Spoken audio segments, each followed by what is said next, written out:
Before 9 a.m. Eastern Time, with word that a plane had crashed into one tower of New York's World Trade Center.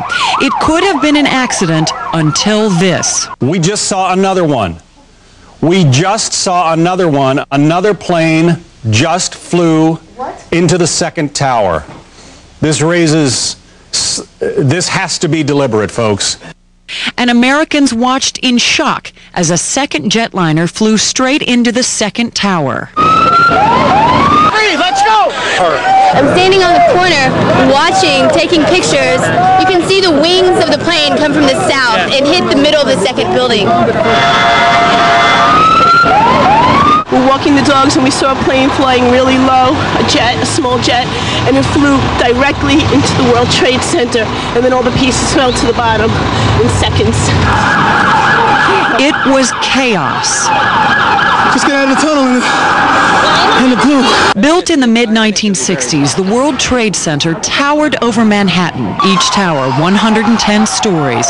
Over 40,000 people work in the two buildings. It is still unclear how many people were in the towers when the planes crashed and how the evacuation was going an hour later when we watched aghast as the towers collapsed.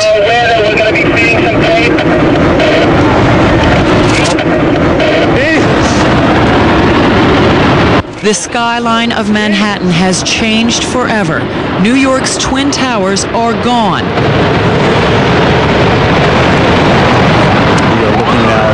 This of the second of the two World Trade Center towers collapsing. Oh my God. There's been a huge explosion. Everyone's running in the other direction. There's been a huge explosion. Everyone's running for their lives, literally. Police, media. I see a woman pushing a baby carriage. No, I'm all right. Let me I saw the building falling down. Say that again. I didn't hear you. Some people jumping from the building.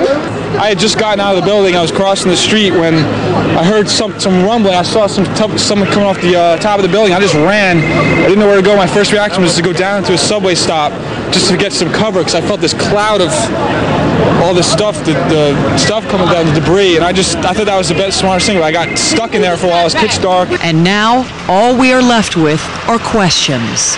Who could have done this? What is the toll in human lives? What happened was I was down in the basement.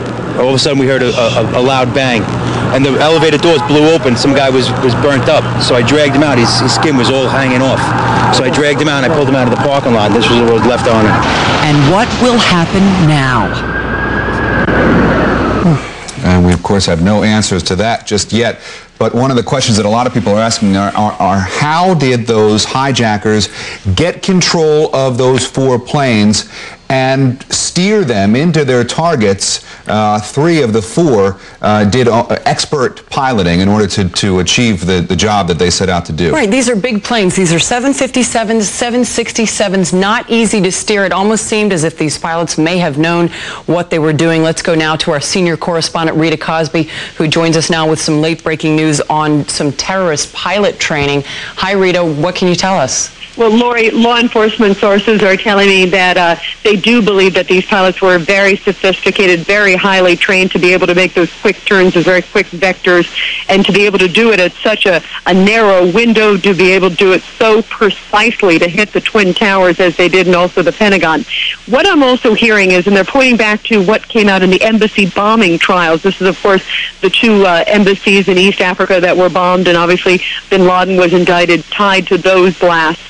And what they're talking about, there was a gentleman by the name of Ihab Muhammad Ali, and he was a sympathizer, a bin Laden backer.